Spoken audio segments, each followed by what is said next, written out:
On June 4th, 1983, my high school was one of many that took us to Disneyland for Grad Night. If you've ever been to Disneyland on Grad Night, you know how much fun and how crazy it can be. The park stays open extra late. The skippers who drive the Jungle Cruise boats let loose and tell dirty jokes, and there's plenty of opportunities for people to sneak booze and weed in. Getting a bunch of amped high schoolers into Disneyland is one thing, but with a nightlife and party atmosphere behind it, things can get pretty nuts. My two friends and I, Anaheim locals, were particularly excited.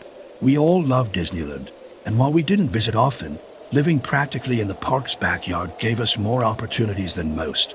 In addition, we hadn't been since the new Fantasyland opened earlier that year. It went from a sort of medieval fairground to a storybook village, so I was kind of looking forward to that. Unlike a lot of people who were there, we intended to keep things clean and have a grand old time of it. Did as many rides as possible, just revel. But the big plan for the night was kind of ambitious and maybe a little reckless. To this day, I can't remember who suggested it first, only that we all thought it was a great idea. We had already gotten into the park and gone on a number of rides when it was brought up, while we were sitting on a bench in Frontierland eating churros. From where we were, we could look across the rivers of America to Tom Sawyer Island, and past that were the river cove to New Orleans Square. Poking above the trees was the cupola of the Haunted Mansion with its clipper ship weather vane.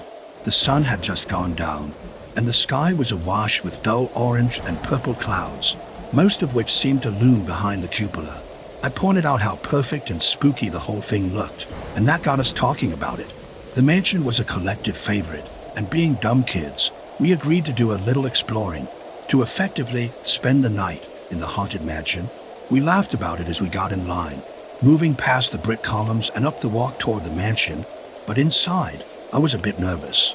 You have to understand security was a bit more lax back then, so it was plausible that we would be able to pull this off if we were careful. Plus, Grad Night always had kids getting into trouble, and the likelihood of us getting banned for good was not as high as it could have been. But I still felt tense, that feeling you get when you're scared about going on a thrill ride for the first time. Excited but hesitant. The three of us, Mike, Karen, and myself, had it all worked out. When you first enter the mansion, you're escorted into a room that seems to stretch and warp before your eyes, which is actually an elevator that takes guests below ground, where a hallway connects to the ride building beyond the park's berm. As everyone else crowded out of the room and into the hall of morphing portraits, we lagged behind, which the disembodied voice of the ghost host jokingly warns you not to do, and fell in at the very back of the line. By the time we piled into our doom buggy, there was no one else behind us, and the black, endless procession of clamshell-like cars were empty. We went through the ride as normal, cracking jokes and making banter at all the old familiar scenes, until we reached the exit crypt. We stepped out onto the moving platform and walked toward the escalator ramp that leads from the crypt back to the park outside. If you don't know, the escalator hugs the wall on the right, but on the left is a small crypt scene where a tiny, ghostly bride stands on a stone shelf and tells you to purry back, purry back. Mike took charge here, deliberately turning backwards as we went up to watch the cast member near the buggies below us. Mike's a big, broad-shouldered guy, a football player through and through, and his bulk hid me and Karen from view as we slowly ascended. At his signal, when the cast member monitoring the exit had his back turned, Karen and I climbed over the rail and dropped down into the crypt scene, where we quickly scurried under the dusty space beneath the escalator. Mike was over with us a moment later, and we laughed and congratulated each other on a job well done. We must have spent a good hour or so down there, giggling into our hands whenever we heard footsteps and voices overhead of unsuspecting people exiting the ride.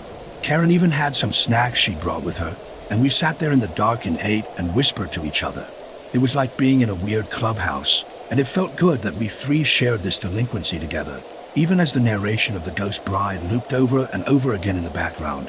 Hurry back, hurry back. Be sure to bring your death certificate. If you decide to join us, make final arrangements now. We've been dying to have you. Eventually the novelty wore off, and we got quiet, and then listless. Sure, we'd managed this much, but now what? Karen pointed out that it had been eerily silent for a while. Other than the monotonous speech of the bride and other spooky ambient sounds, there were no more people coming up the ramp. Mike said he thought maybe the park had closed, but that made no sense because it was open all night on Grad Night. Not wanting to get in trouble, but also wondering what was going on, I volunteered to clamber back up and take a look. When I did, using some of the crypt scenery for hand and footholds, I saw that there was no one around, not even a cast member down at the unloading platform at the end. When I reported this, Mike and Karen climbed back up as well, and we went down the unloading station to look around. All the doom buggies coming along the corridor were empty, and there was not a person in sight. It was odd, and I felt like something was definitely off for the place to be so empty. I was about to suggest turning around and heading back outside when Mike said he'd always wondered where the doom buggies went after they dropped you off. They rounded a dark corner in the crypt area and vanished from sight, and Mike was curious what was down there. Now really, I should have said no, that there was no point, and that we could get into some serious trouble if we snooped around back there. It was probably just a utility corridor anyway, since the buggies looped back around to the loading room, but I was young and stupid, and when presented with a golden opportunity like that, it was hard to pass it up. So we went ahead and jumped into a doom buggy going by, and it slowly rounded the corner into the darkness. This was uncharted territory for us. Even if it turned out to be boring back there, at the very least, we'd get a chance to see it, and maybe get another ride out of it. Hardly a day goes by where I regret not having said something. The main thing I remember was how Spartan it was. It wasn't quite pitch black, but it was even gloomier in there than the rest of the ride. There were small lights set into the walls on either side of the track, but they were low to the ground and far between. The walls were painted black, and the corridors seemed so narrow that I felt boxed in. It was quiet too, other than the hum of the track moving the buggies. I felt tense, and Mike and Karen weren't helping that, because they looked tense too. I think it was dawning on all of us how much trouble we might get in. A minute or had passed like this, us going down that dark, featureless, backstage corridor, when the ride suddenly stopped. I nearly jumped out of my skin as a voice came from somewhere overhead, and laughed when I realized I'd been startled by the normal breakdown spiel. Playful spooks have interrupted our tour. The recording went. Please remain seated in your doom buggy. We will proceed in just a moment. The teasing was immediate. As we all pointed out to each other how we jumped, we waited for the ride to start again, and every 30 seconds or so, the spiel would play. We have been unappointedly detained by prankish spirits. Kindly remain seated in your doom buggy. We will continue our tour momentarily. This went on for a good long while, 10, maybe 15 minutes, and still the buggies hadn't moved. No one had come looking for us. We were getting antsy, and the silence between the announcements was becoming unsettling. Then Karen leaned out a bit and looked around, and she noticed the door first. Just ahead, past the buggy in front of us, work lights revealed a little alcove and a utility door on the right-hand side of the corridor. We were so sick of being in the buggy, by that point, we were willing to try anything. So, after a short discussion, we all squeezed out of the buggy, pressed against the wall to go past the next one. Mike had trouble here, and stood before the door. I pushed it open, finding it unlocked. It opened to a metal staircase leading down into the darkness, footlights like the ones in the corridor revealing where to go. As we went down the stairs, I was thinking up excuses in my head to explain why we're likely stepping into Disney's underground utility corridors, the infamous utilidors said to run like a spider web beneath Disneyland, if someone found us. By this point, I hoped someone did.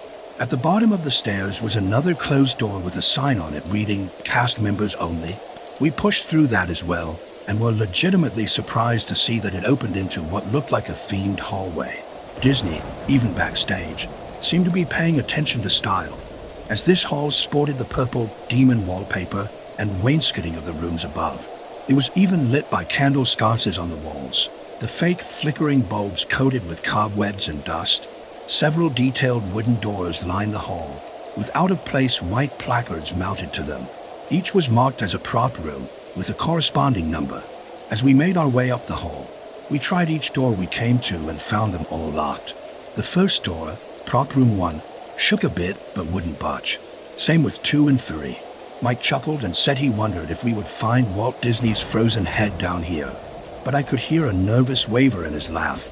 Even I was feeling some sense of dread with each door we tried. Something hard to place, but nagging. At door 4, I put my ear to the edge of it and thought I heard what sounded like rushing water or fake TV static from the other side. And at 5, I noticed that the faux candles flanking it were flickering more sporadically than the rest, like they were faulty. Door 6, to the left and near another plain utility door that marked the hall's end, was the only one that yielded to us, and I was the one who turned the cold handle and opened it for the first time. It's difficult for me to describe what I saw in there without shuddering, because even now, my telling makes it sound fairly normal. That is, as normal as a room hidden under a theme park attraction can possibly be. It wasn't very big, almost like a large storage shed. Unlike the hall, this one was the bland utility black and lit by a single fluorescent light in the ceiling, albeit a dim one. The walls were lined with metal cabinets, and there was some sort of large, archaic gadget shoved into one corner, not unlike the old computer banks from the 60s. But what caught my attention right away was the grinning figure near the far wall, across from the door. A dummy or animatronic of some sort, lifeless and unmoving, but standing on its base. The discovery was fascinating to all of us, and without thinking, we edged into the room and immediately approached the figure. It was clearly meant to be one of the ghosts in the ride, a specter in a top hat with a skull-like face, cartoony bulging eyes, and a leering smile. One of the teeth was even painted gold. He stood in a bow-legged stance, one gnarled hand holding a cane and the other a hatbox. None of us had ever seen this particular character on the ride before, though Karen said its face looked a lot like the tall, skinny hitchhiking ghost from the end of the ride. I was just turning away from the figure to look at the cabinets when there was a combustion roar from the hall outside, like the sound of a passing motorcycle, followed by a loud, bassy boom that made the floor shake. The door to the room swung shut, and the fluorescent light sputtered and went out, leaving us in total darkness. Mike gasped and Karen screamed, and I was just reaching out for them in the dark when I heard a peculiar whirring sound. Another light came on, this one green, concentrated above the hatbox ghost, showing its skeleton smile for a moment before that light faded and another faded on, illuminating the hatbox. I could see through the material of the hatbox now and noticed the ghost's head grinning at me from inside. The pattern repeated itself rhythmically, making it seem like the ghost's head was disappearing from his shoulders and appearing in the hatbox. It wasn't a terribly convincing effect, but in the dark and with the strange things going on around me, it genuinely scared me. I turned and stumbled through the room, ready to get out of there, feeling around for the door. Now, even the light on the ghost had shut off. I heard Karen and Mike's feet behind me, a crash, and the sound of something solid tapping the concrete floor. I tried pushing the door open, but it wouldn't budge. Somebody slammed into my back in the dark and caused me to hit it hard. I was dazed but unhurt, and another scream from Karen fueled my adrenaline even more. I instead gave the door a tug, and it opened. I was out in the hall without a second thought, without even looking back. I started running, sprinting back the way I had come, gasping for air. I was never a very athletic kid, but panic kept me going. I heard sounds behind me, footsteps, Mike and Karen yelling in terror as they followed, and what seemed like rapid knocking and banging on the doors around me. But I refused to look over my shoulder. I was up the stairs and back into the doom buggy corridor in what felt like a matter of seconds. The doom buggies were moving now, endlessly traveling through the shadows. I knew it was risky to jump into one in this narrow corridor, and for a moment, I stopped, trying to figure out what to do. I finally looked back down the stairway I had come from. I thought Mike and Karen had been right behind me, but they were gone. I called out their names, my voice echoing down the stairs, but there was no reply. Not until I heard something tapping the metal stairs, coming up toward the door, and saw an unfamiliar vague shadow on the wall that I flung the door closed and dove into the nearest buggy, which carried me down the corridor a little ways before finally emerging into the limbo-like loading room. All of the effects were still running here, including the eerie music and sounds, but there was no one else around. I yelled for help, and no one appeared. As soon as I could, I jumped out of the doom buggy and ran back up the line, into the hall of morphing portraits. Ahead was the door to the elevator, the stretching gallery, but I remembered that this section had a more immediate chicken exit, meant for those too scared to ride the ride who wanted to head back up to the park. The door was marked with an obvious exit sign, sitting between two shuttered windows that made it look like it led outside to a stormy night. Without hesitating, I pushed through that as well. Beyond was another corridor, with flashing lights on either side of me pointed at the windows to simulate lightning, flickering with each thunderclap that boomed through the hall, disorienting me even further. Turning left, I followed the hall as the floor inclined gently up, my throat tight and a stitch in my side. And then my throat closed altogether as I turned a corner and almost ran into the Hatbox Ghost. It was standing smack dab in the middle of the hall, between me and the door that led outside. I scrambled backward instinctively, but the figure didn't move. It was a static prop, grinning its cadaver grin, backlit by a ceiling light further down the hall. The light also broke the illusion of the Hatbox, and I could see vaguely the shape of the disembodied head through the scrim. I was convinced, thoroughly convinced at that moment, that thing was going to suddenly jerk to life and come after me, but it didn't. I had no idea how it had gotten there from down in the sublevel so quickly. Maybe the one I'd seen below wasn't the only figure. Maybe Mike and Karen were pulling a fast one on me and had dragged it up with them. I was frozen, trying to figure out what to do next, not wanting to go anywhere near the ghost, but not wanting to backtrack either. I still felt like there was something sinister behind me. Nervously, I croaked out the names of my lost friends, but there was no reply. Noises from the ride seemed to come floating down the hall, muted but ever present. Then I heard the groan. It could have been a human groan, or something mechanical, but I definitely heard it. It didn't sound like any of the standard audio, and it came from a point somewhere near or past the Hatbox Ghost, maybe even from further down the corridor past the exit. As if this were a trigger, I realized that either my eyes had adjusted to the dark or the lighting had somehow changed, because I looked again at the Hatbox and saw the thing inside through the scrim. There was still a head in there, but I know it wasn't the ghost head. It wasn't even a cartoon caricature of a head. It wasn't Mike or Karen. It's at this point the details elude me. I know that what I saw shook me to my very core, and that's part of the reason it has taken me so long to recount this. I remember seeing the thing in the box, seeing that it was indeed a human head, a man's face, a face I didn't recognize, seemingly looking back out at me with shocked, pleading eyes. But after that, there's a blur of sheer terror and snatches of frightening images.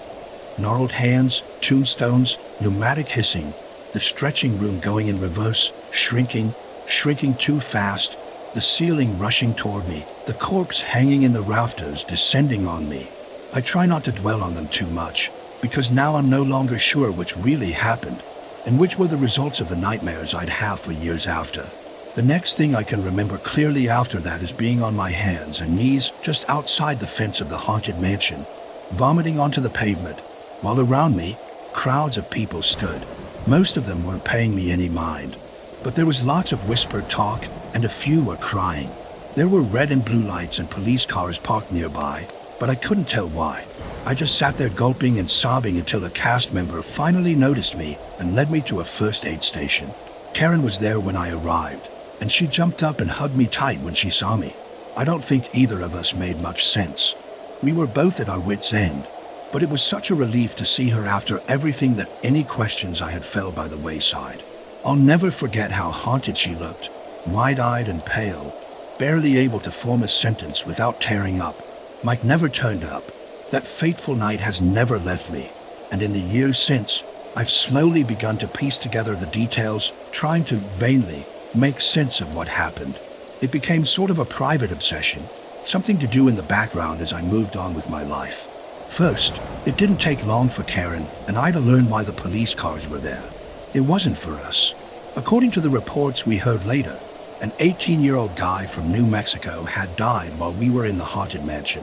He and a friend had snuck into a backstage area on Tom Sawyer's Island and stole a rubber emergency boat to go for a joyride around the rivers of America. Apparently, this guy was pretty drunk, and it wasn't long before he hit a rock, throwing he and his friend from the boat. His friend tried to get help, but he drowned before they could find him. His body was discovered an hour later. I wonder now if that's why there was no one around when we crept backstage. I managed to track down a few cast members who were working that night, and though most of them claimed they were told by management to not cause alarm and keep to their posts, several admitted they had gone to check out the grim spectacle. especially those CMs that were on attractions near the river, like the Haunted Mansion. Was the timing such that everyone turned a blind eye while we stumbled across something hideous? Mike's disappearance was something Karen and I both felt deeply, and we tried for years to get something from anyone about it. His parents never heard from him, and a missing persons report was filed. We didn't tell the truth. Who would believe us?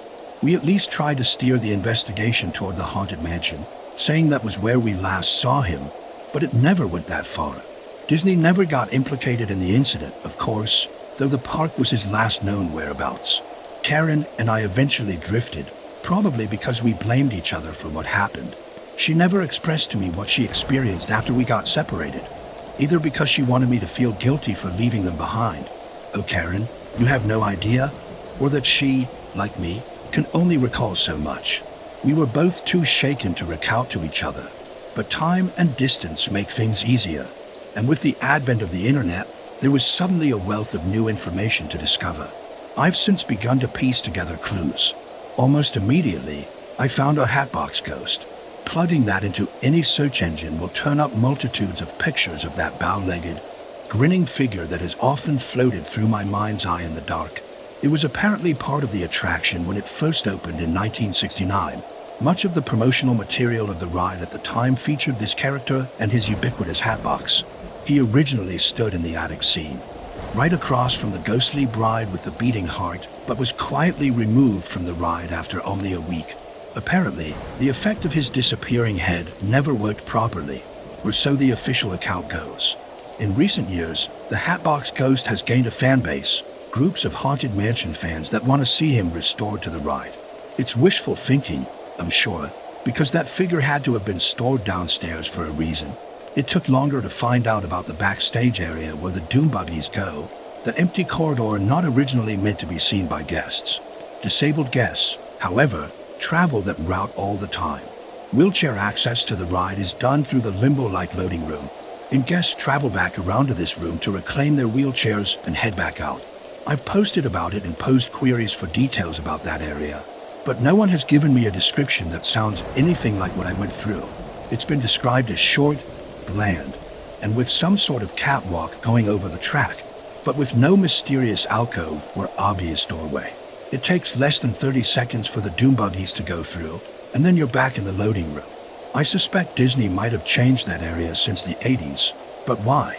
Most recently, though, I've come across an odd factoid that seems more like a morbid curiosity than anything else, unless one's been through what I have. It's not about the Haunted Mansion, however, but its nearby e-ticket neighbor, Pirates of the Caribbean.